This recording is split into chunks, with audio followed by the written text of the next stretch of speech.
Is something holding you back from putting your creative project out into the world, like fear of failure or anxiety?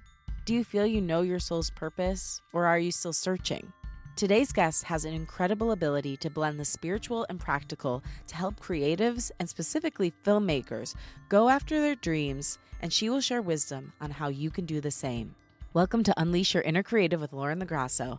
I'm Lauren LaGrasso. I'm an award-winning podcast host and producer, singer-songwriter, and multi-passionate creative.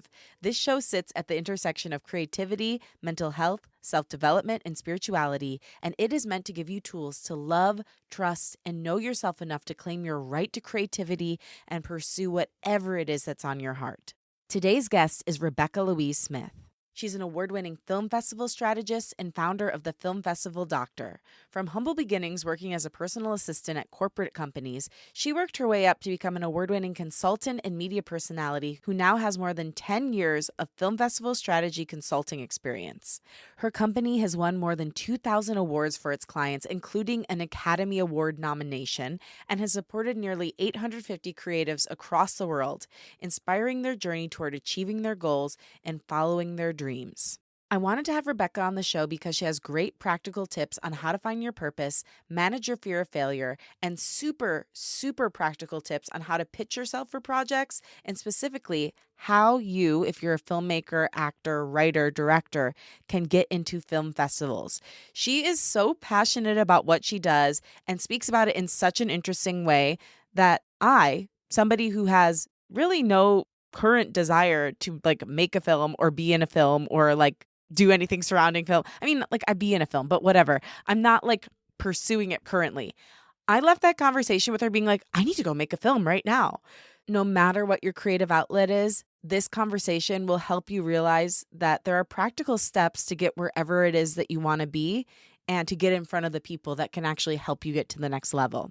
From today's chat, you'll learn the definition of a soul purpose and how to find yours, how to build your self-care toolbox, practical tips to pitch your projects, how to get into film festivals, and much more. Okay, now here she is, Rebekah Louisa Smith.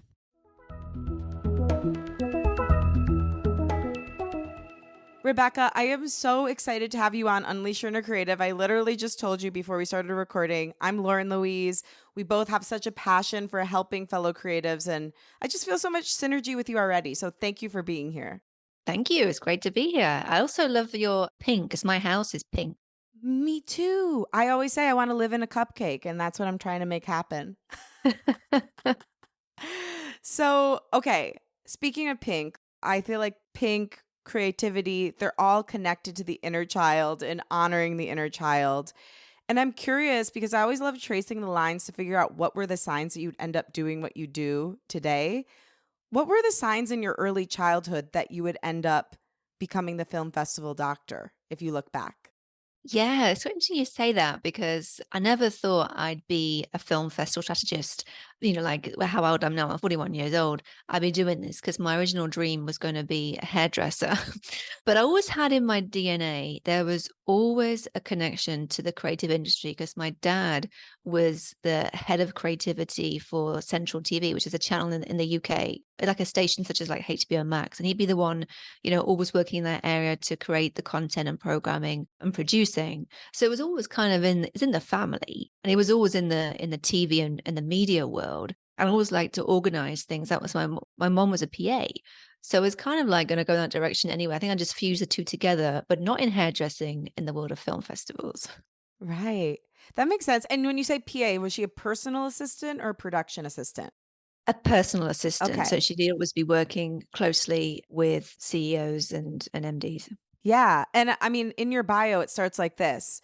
From humble beginnings as a personal assistant at corporate companies, she worked her way up to become an award-winning consultant and media personality who now has more than 10 years of film festival strategy and consulting experience.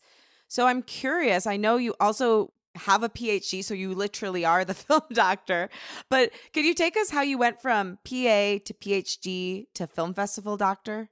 Yeah. So the PA role was something I did really enjoy. When I was starting to grow up, and starting to get into the world of work, I really liked doing that because I liked organizing people's diaries and schedules and getting a system in place for them. So obviously my mum did that. And I did it for my dad and his company and other people. But then I realized it's kind of like a bit of a dead end job. Like only so far you could go. I mean, I could always start my own PA company, but I was like, you know what? There's something else niggling. I always liked to write.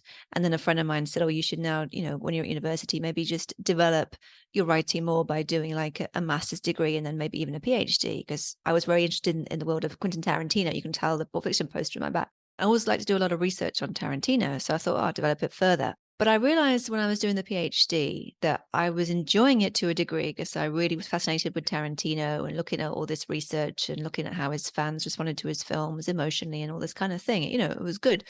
But it wasn't to say like my passion or a dream. I was doing it, but I thought, I think there's something else. I don't know what it is, but there's something else. And maybe it's because I don't want to be a lecturer, but I just carried on doing it. And then it was maybe like a year into the PhD, I was asked to co-produce a film festival. And I said, okay, this will be fun because I need something else to distract me from the PhD, which is a lot of solitary writing right now. It's a little bit lonely and to a degree. And film festivals are very, like sociable kind of things. And then that hobby was realizing this is my sole purpose, it's my life purpose doing this. This is what I love doing, what I'm born to do. This is my why. And it came more clear to me when I was talking to filmmakers and I asked them what do they like and dislike about film festivals. And they all said, we love festivals, seeing our film on the big screen, touring around the world, winning awards, meeting new people, connecting. It's really like really great events. We actually don't know what to do. We don't know who to ask to get our films into festivals. We're just hoping for the best when we submit and see what happens. And I was like, "Oh, does nobody do this?" So with my research, and there was a gap in the market, a massive gap.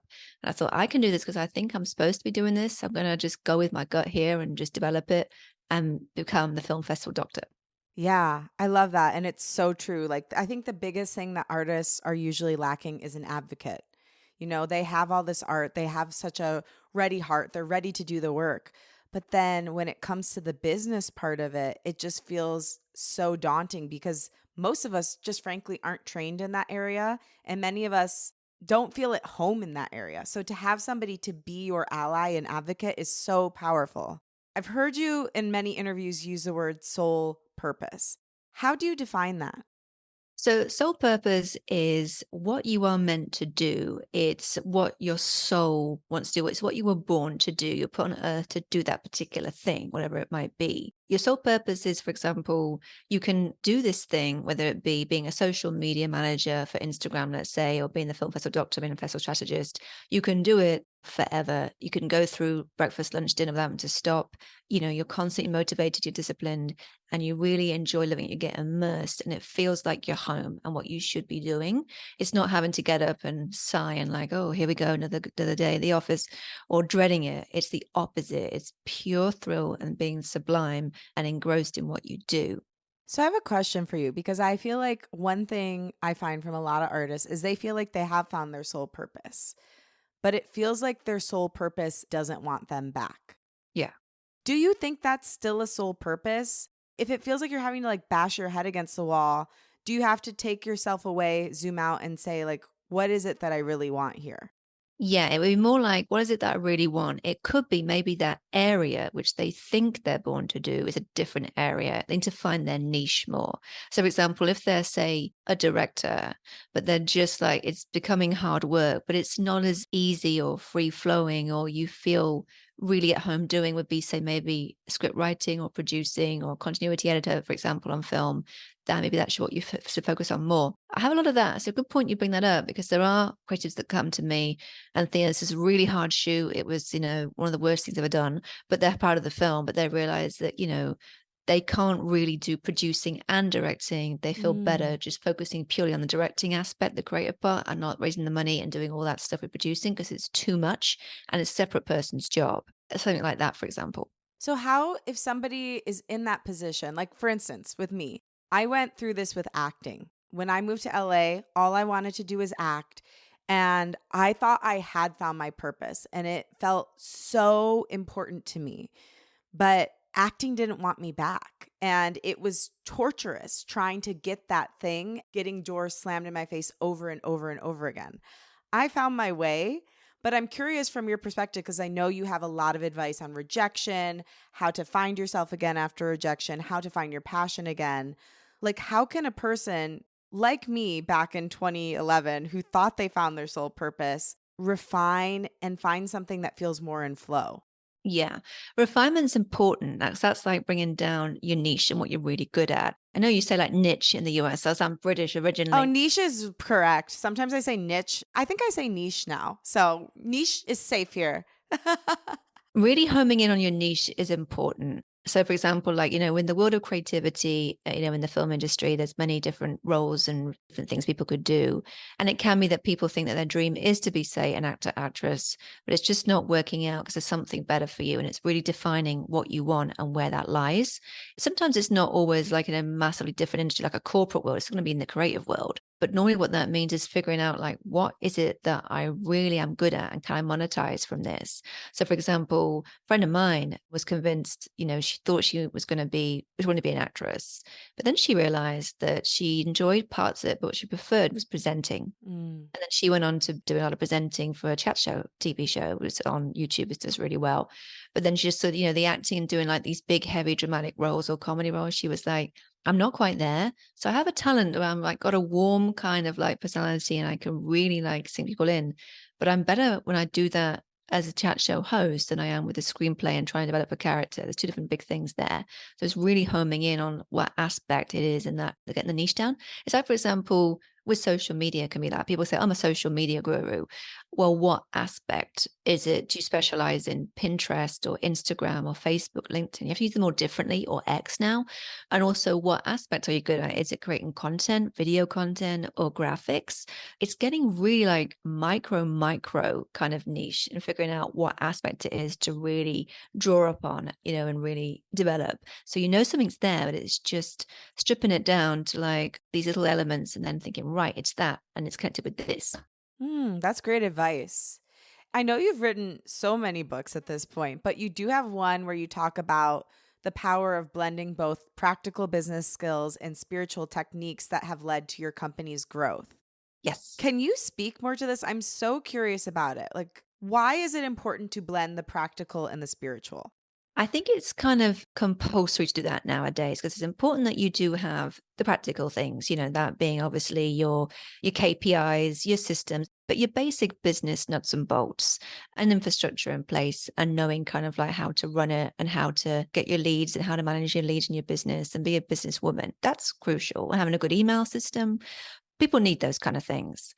But you need more than that. Because obviously, to get the business, to get the good branding, to really make the business come alive, it's important to bring in the spiritual aspect, not over the top, but things like, for example, manifestation, cosmic ordering. These kind of things are important. So, and also a vision board, I think, is crucial. I mean, vision boards sometimes are seen as like fun Yeah. back in the day, but they're actually like really good to help mental health, but also for being productive with your business because you put the visual dreams and goals. And I do it for each project, so we have like a vision to look at for each client we work with. Where we want that film to go in the direction, and it just makes our mindset really calming and really focused and driven. But also with manifestation, you need to know what you want for your business. You've built it up and you've got everything in place that the systems. But what is it that you actually want? And to attract that is very important to get the right kind of clientele, to get the right film projects, in my case, to get the right PR. You need to know what it is and you need to ask for that, which is through manifestation. What is cosmic ordering? I've never heard of this before. Oh, I know. It's so fun. I mean, I didn't know much about it until I discovered it through, I think it was in maybe 2016. I just found a book online called Cosmic Ordering Made Easier, but it's been like around for decades, but no one really knows too much about it. It's different to manifestation. In manifestation, you manifest, make it firm what your intent is, what you want. But with cosmic ordering, it's quite different. It's like you're placing an order at a restaurant, so when you go to a Oh, restaurant and say, what I would really like is chips with cheese and ketchup, so you're being specific. So you can do that with absolutely anything, like what kind of client you want and what kind of project you're looking for, what you want keen for your day to look like, what you want to come in with the flow. You just have to ask. If you don't ask, you don't get. So it's the same in the universe. The universe can give it to you, but they need to know what you want. They can't just intervene and go, do you want this? It's like, ask them. And it works. You just have to let go and believe, and it's not too crazy as it sounds, but it is a really important tool so that you can just keep the flow going and comes your way what you want for the business. So, could you go through the structure again? Is it I would like blank for the good of all concerned? Yeah. So it would be starting it with what I would really love and appreciate, or what I really want is to get a parking space when I go to Brentwood Shopping Centre this afternoon.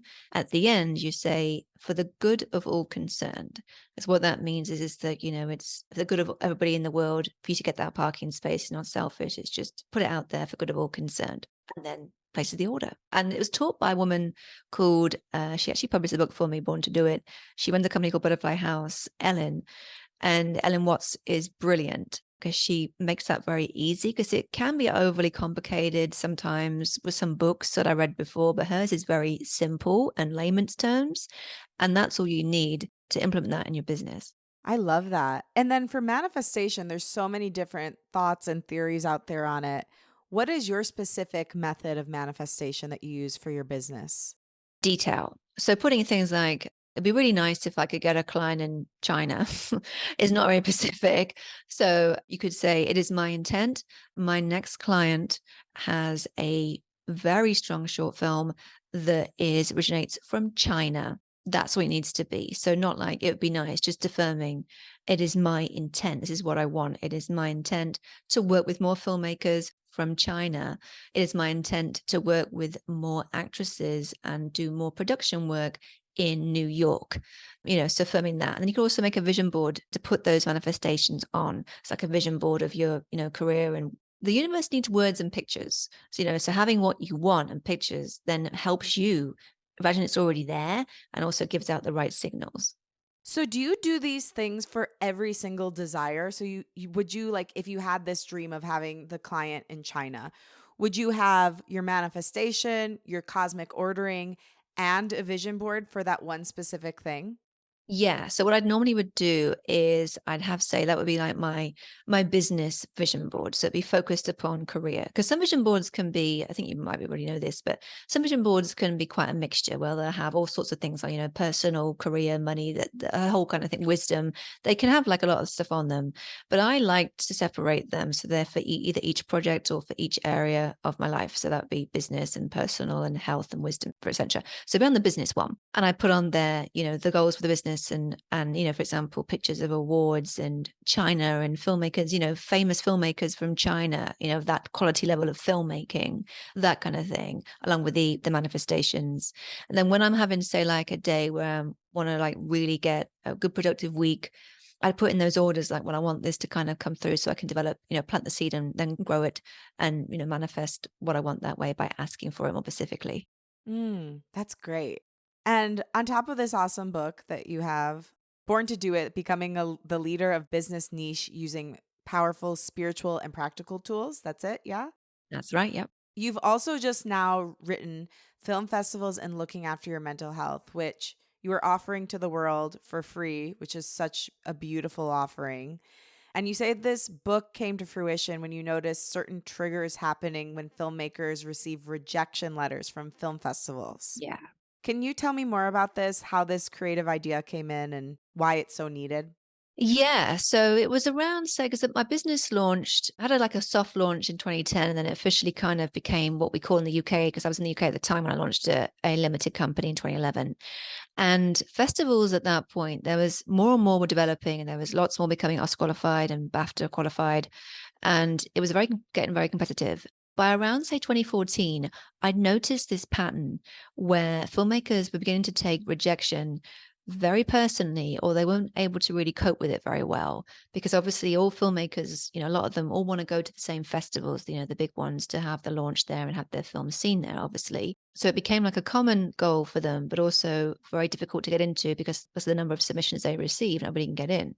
People were starting to take it, really, it was tough for them. I could see some people going really downhill because they were thinking, that their dream had ended. They didn't get that. The film wasn't good enough. They thought all these reasons, but I was like, hang on, the reason why is probably not what you're thinking.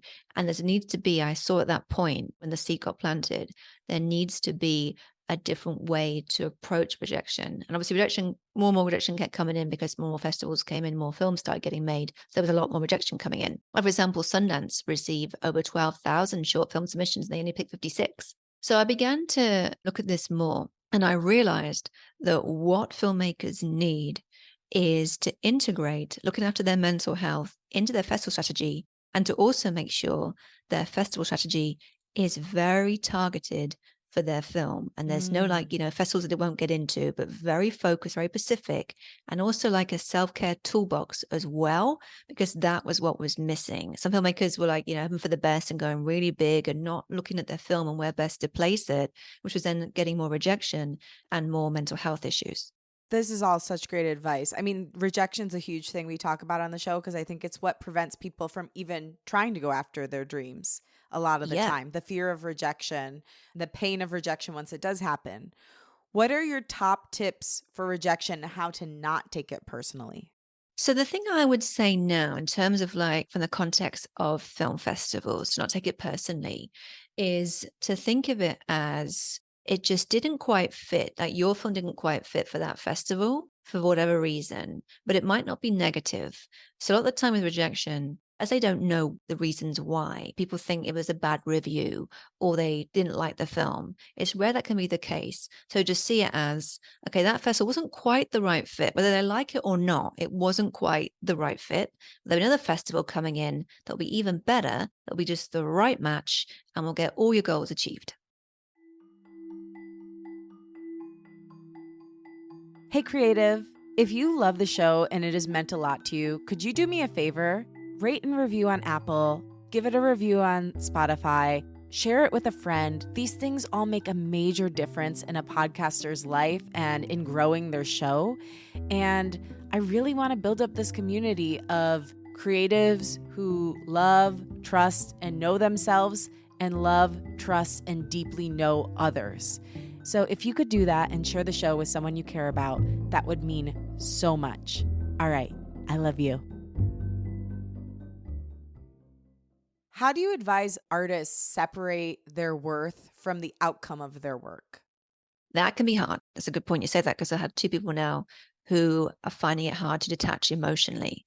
So I'm trying to train their brain by saying that, making the movie is the process. You're raising the funds, you make it, and then the edit comes, and then you've got to then finish it. But when it's finished, it changes. It becomes a product. So you've gone through the process of making the passion project. Now it's a product. And it's important to be prepared that this product will not be well received by everybody, because people look at films very differently. Sales agents, distribution companies look at films very differently.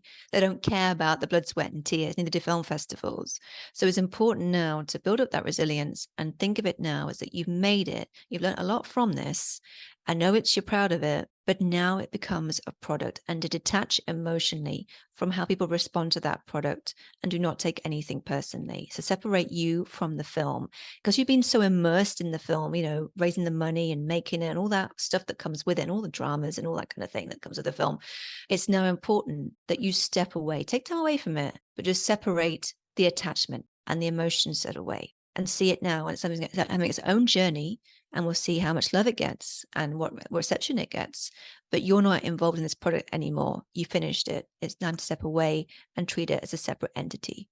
That's such brilliant advice. You gave me this vision as you were talking. I was thinking, if I made lipsticks and I was trying to sell my lipsticks and they were very girly, pink, bright, sparkly, would I be so devastated if A, somebody who didn't wear lipsticks, or B, somebody who isn't really interested in like bright, bold colors and sparkly, girly things didn't want them?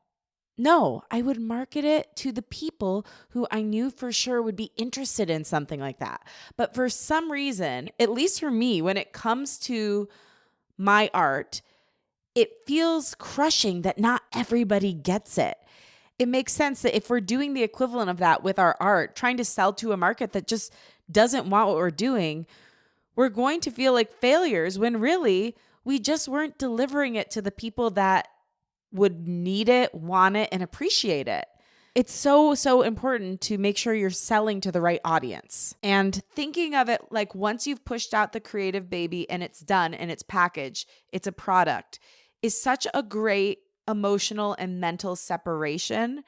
And what a beautiful tool. No, that's a really good point. I love that when you just said like you've birthed it and you've given birth to it, because that's what you've done. Like when you're making a film, whatever it be, a music video or an episodic or web series or whatever product it is, even if it's VR, you've given birth to it because you've done it all. So now it's separate. And it's important to think, right, this having now its own life. It's a grown-up child. It's gone through all of that process. It could take 10 years to make a film. It's 10 years old now, or whatever it might be. It's now done. And it's important to, as you say there, really like cut a cord. That's what it kind of is in a way. I suppose like you give birth, but cutting a cord.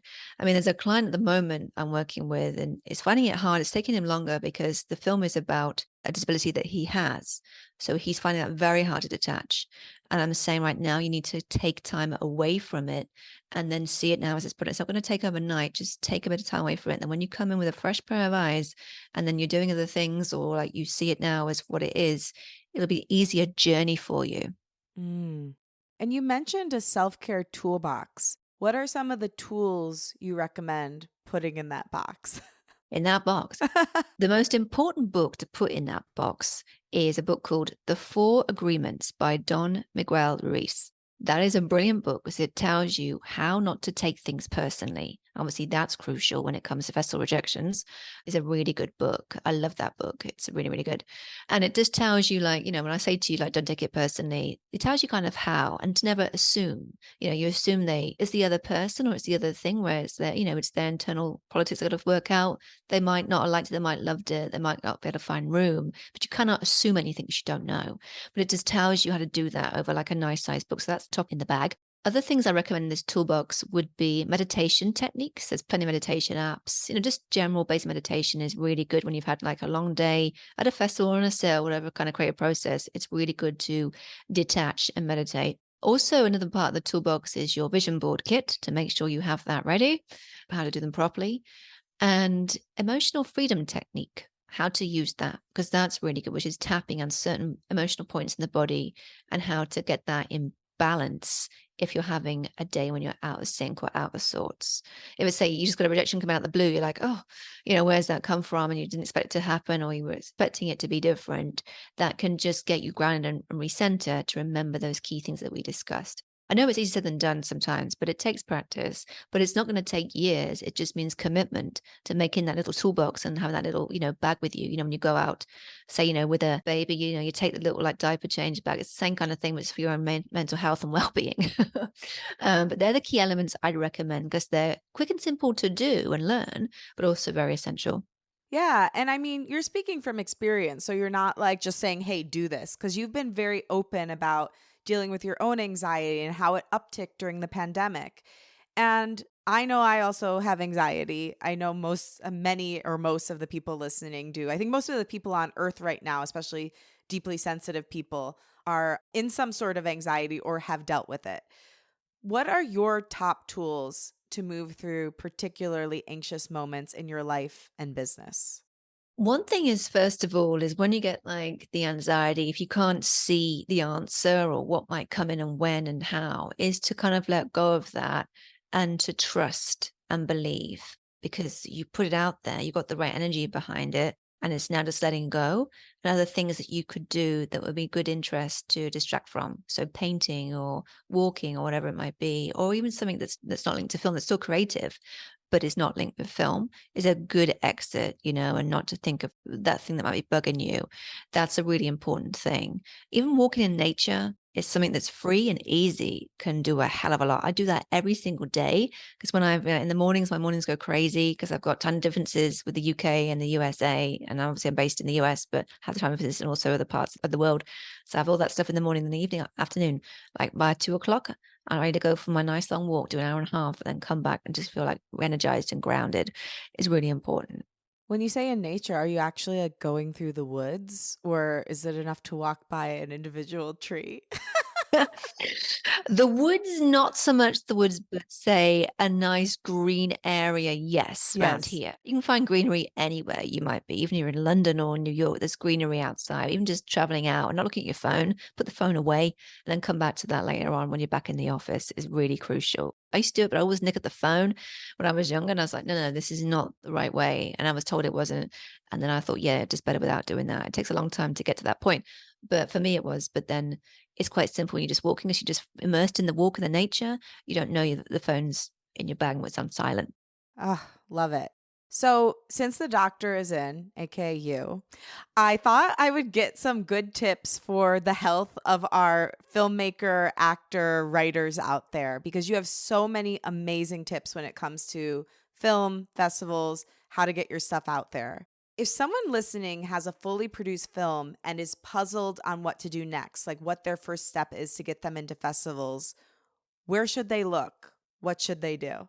Chat to me is a good thing. But the key thing is before you do any submissions, before you start, going all excited about getting it into, all the festivals around the world, is to stop and think, right, ask yourself, have I got a film that festivals want? And if so, what kinds of festivals are going to want it? So it's a bit more of a two-part process. And the way to get the first part answered is not to get feedback from mum and dad and the milkman, because they're going to tell you what we want to hear. Get constructive feedback from people who are experienced in the industry that know festivals like me and can give you feedback that is helpful because they're not attached to you or the film emotionally. That's a key thing. And to be honest and not to say, oh, yeah, it's great when it isn't, is to be really clear and think, right, okay, this is a good, nice little feature. It's a love letter to LA. It can do really well at festivals in LA for sure. Can it travel outside of LA to bigger festivals and general festivals outside of LA and the US? Probably not. But if you stick to that niche, you can get a lot of success. So it's just knowing where to place it is crucial. If you don't do those two things, you end up just doing spray and pray and hope for the best and going all over the big festivals. You wasted money and energy, and it can get demoralizing. Yeah. And so do you really feel, I mean, obviously you believe in this because it's what you do, but like, would somebody need to have a consultant to find that out? Because of course you think your film is great. You made it. Should they only go to someone like you? Can they ask other filmmakers? Like, what it should be the process there? Film festival strategy and the film festival world is very specific, and you need to know how it works and what festival programmers want and their tastes and their audiences and how they operate to get the best chance of results and more success. So, yes, it can look on the outside like easy. Look at my Instagram, but it takes a lot of time to put that together to really pinpoint where to place a film. So, for example, sometimes we do get films that are good, but have a few, rough around the edges sometimes, but they have potential. They show emerging talent. The festivals are going to want that. We have to know which ones and who would be open to that kind of story, even though it's not the most polished film. It's that kind of thing. Sometimes you get films that are fantastic, but they're a drama and there's all of those dramas around. So we have to think, really pinpoint the audience and other angles. It's a diving deep kind of job and knowing how to place the film and where. In American dollars, like what sort of budget should somebody have in place? Let's say they have a short film and they want to hire someone like you to help them consult and also have the money to submit to these festivals. What sort of budget does somebody need once the film is fully produced to get through this second part of the process? So then in terms of that being like for submission fees and putting me on your team as a consultant, the starting rate would be, with all of that included, say 1.5K onwards. If you want to do more submissions, you could add into that budget and make up to 2K. But I'm very good when it comes to submission fees because I make sure we get them for the decent rate and we don't go over the top and do loads of late deadlines where it won't get seen. And instead, do late deadlines where it will get seen and not have to pay a fortune and just, do it the right way. So that wouldn't be too bad. You can go up in price the more you want us to be involved and etc. But that's a good starting point because that way you can get your fees in there and also me in there too in the budget. Yeah. No, that sounds great. And I know somebody, a good friend of mine, who's very hesitant about wanting to do film festivals. He literally has 4 films made. I mean, I personally think they're great. He's been sitting on them for a while. He's afraid if he gets into the wrong quote unquote festival and their film isn't well received at a festival, it could somehow diminish his name or work. So therefore, he's thinking about just releasing it online. And I'm curious what you would say to this person. Like, what are the actual risks and benefits to a festival run? So what it's important that you know exactly what it is you want to achieve and what your goals are. So if he's worried about looking a certain way, then he needs to look at the film first and see how far it could go and what festivals it could do. And if any of those would be kind of in alignment with what he wants and what his vision is really important. I mean, if you do these festivals at these like ones which don't exist, these like award competition things that are online and no one sees the film, it's not going to look good for anybody. With a feature, you have to be quite strategic in terms of where and when to launch it. But it's important just to be very clear what you want, whether it be a short or a feature, whatever it is, music video. What do you want to achieve on the festival circuit with the film? And if that's in alignment with the festivals that it could probably do and have the best chance of getting selected for, then that's the way forwards. It's just being very clear, knowing exactly what you want and how far the film can go with you. And how can a film festival start your career? Oh, it can do quite a lot. So film festivals are where Spike Lee and Steven Soderbergh were discovered and Quentin Tarantino, so they have their roots to it. But it's all about being there and networking. It's crucial to have the networking and being there at the right place, right time, I suppose. But attending festivals can do a lot for you because it's that organic chemistry that you feel and you meet people that know people. So it's like a snowball technique of networking.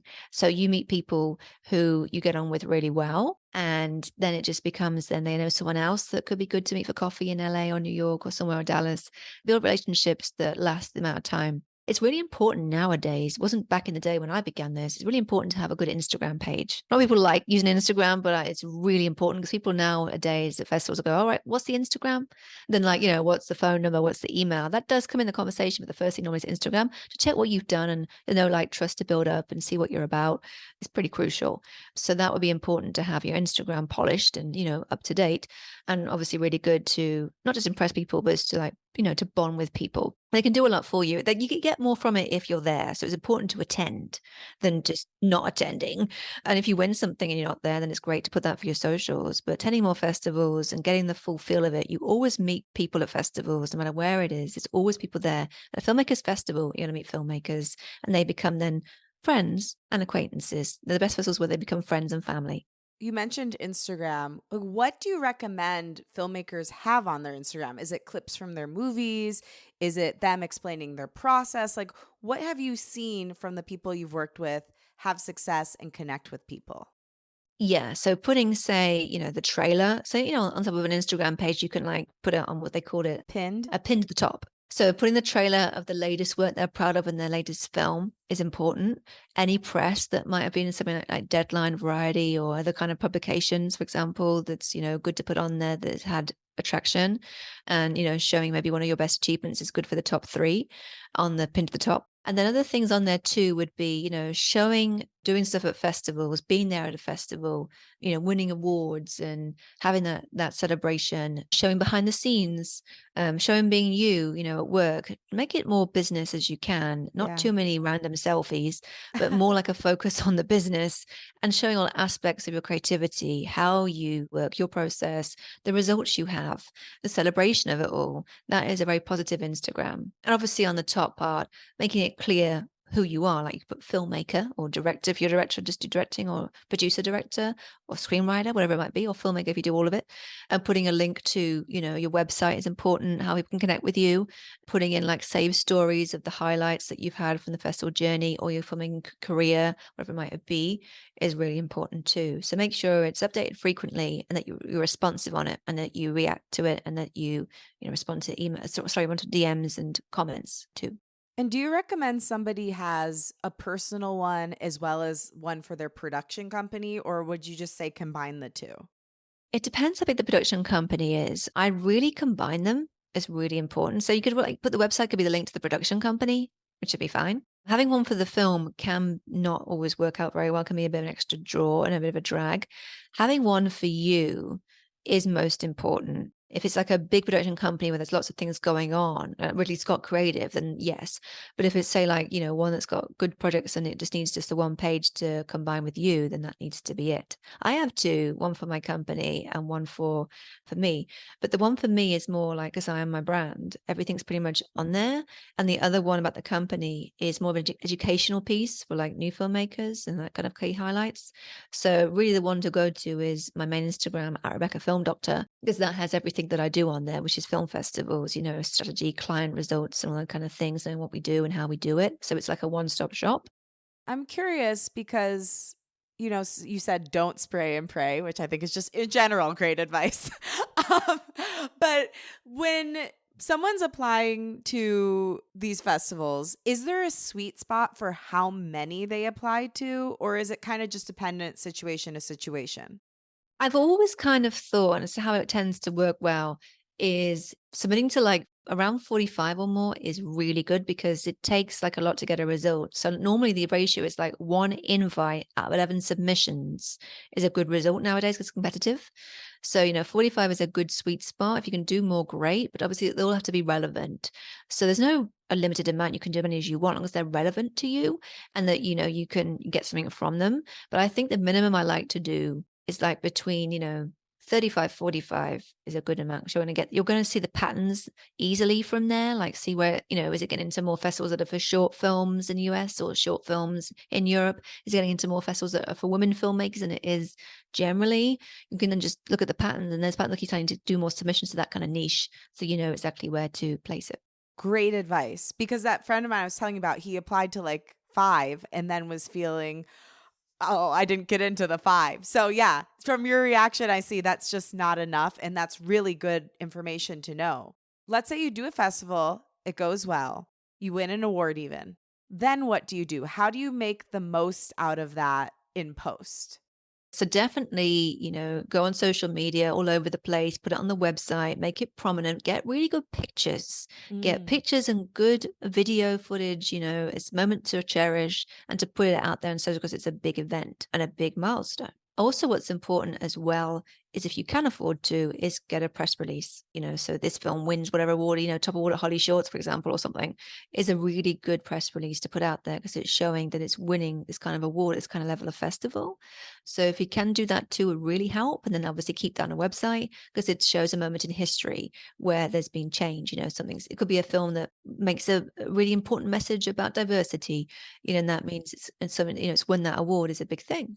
So it's important to really make a big noise about that. Even get selected for festivals as well that are like, Oscar qualified festivals are hard to get into is really important to put that on there too, so make a song and dance about it literally and pin it to the top and get people to know about it and spread the word and be vocal about it and don't be shy. But you can't be shy when it comes to knowing awards. You have to get it out there and say you want it. If you don't know, if no one knows, no one can connect with you and no one can help you to the next step and level up. Yeah. And you mentioned the Oscars. I know that someone you worked with ended up getting nominated for an Oscar, correct? Yeah. Tell me about that film. Like, what was it about that one that was special that it got through? So that was a very strong piece of work. So I worked with Jamie at consultancy phase, and he came over to. I was living in Epping in Essex at the time. He came over and we had a meeting, and the script was really good. It was a really good personal story because he got stuck. There was a volcanic ash eruption, and he got stuck in Kosovo for about a week and a half, I think. And he realized how beautiful and incredible this country is, and became part of Kosovo to him. And that's how the story generates. It's based in Kosovo. So I think it was one of the first films to actually be shot in Kosovo that went that far. But he wanted to really just tell this story of how he experienced Kosovo and just keep it, like a really strong, powerful drama. And it achieved it because it was extremely well made because he wasn't a first time filmmaker. He had lots of credits under his belt. I think he did a feature before that, but he knows how to film and he had a great cast and crew behind him and he got money from Kosovo to make it 60K and it turned out very powerful piece of work. And it's a kind of story that the Oscars like, and it got nominated. And I think and it got nominated because it had behind it, a lot of power, because it had a really good, strong piece of work behind it. And they did this nomination. It won at Holly Shorts actually. So festivals are integral to that process to help short films and feature films are qualifying. But it had a speciality about it because it had great human acting and strong direction and a good script that just told this story that could really resonate with a global audience.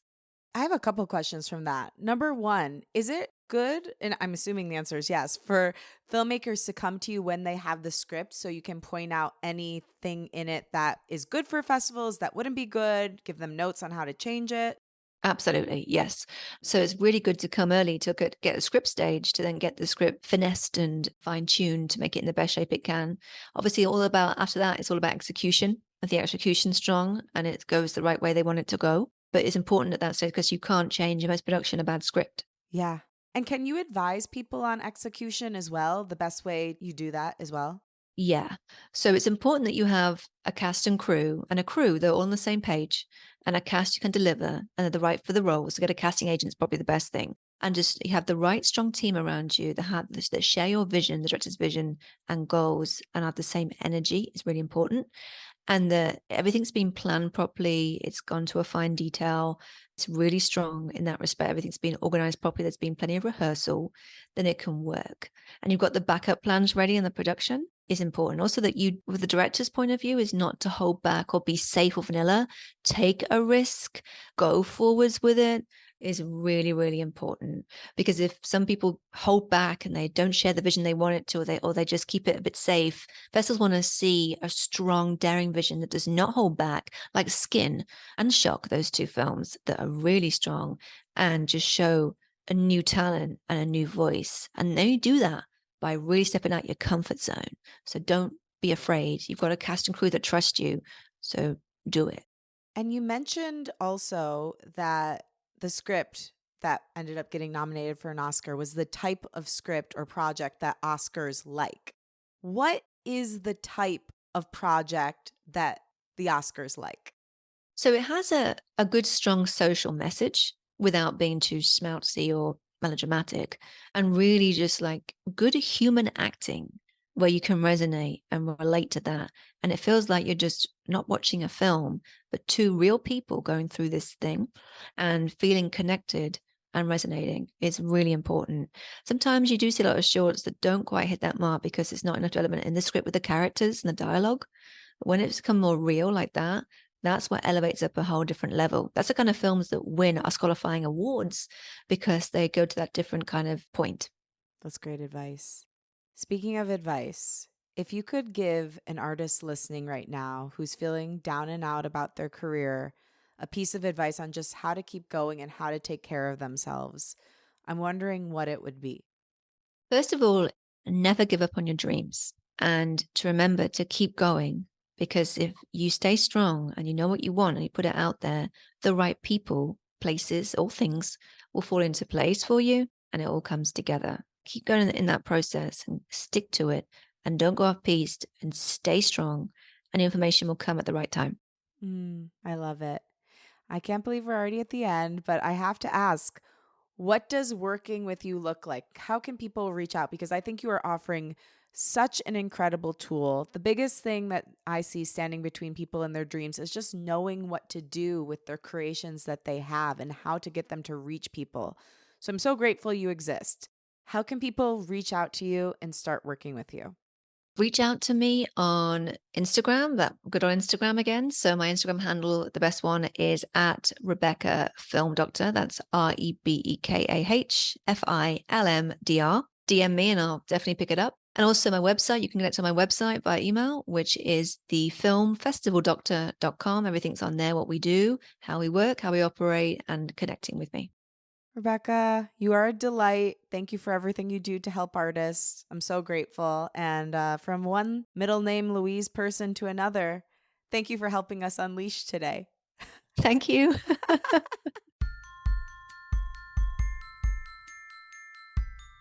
Thank you for listening, and thanks to my guest, Rebekah Louisa Smith. For more info on Rebekah, follow her at Rebekah Film DR and visit her website, RebekahLouiseSmith.com, to learn more about her business, how you can work with her personally, and get a copy of her book, Born to Do It, Becoming the Leader of a Business Niche Using Powerful Spiritual Techniques. Thanks to Rachel Fulton for helping edit and associate produce this episode. Follow her at Rachel M. Fulton. Thank you to Liz Full for the show's theme music. Follow her at Liz Full. And again, thank you. If you like what you heard today, remember to rate, review, and follow the show on Apple Podcasts, Spotify, or wherever you get your podcasts. Share the show with a friend and post about it on social media. Tag me at Lauren Lagrasso and at Unleash Your Inner Creative, and I will repost to share my gratitude. Also tag the guests at Rebekah, REBEKAH, Film DR, so that they can share as well. My wish for you this week is that you incorporate more mental, physical, and emotional health practices as a key component in your creative journey. When you're on a creative journey, the mental and emotional health, that always needs to be the foundation. It's so, so deeply important to take a holistic approach to what we're doing. I love you and I believe in you. Talk with you next week.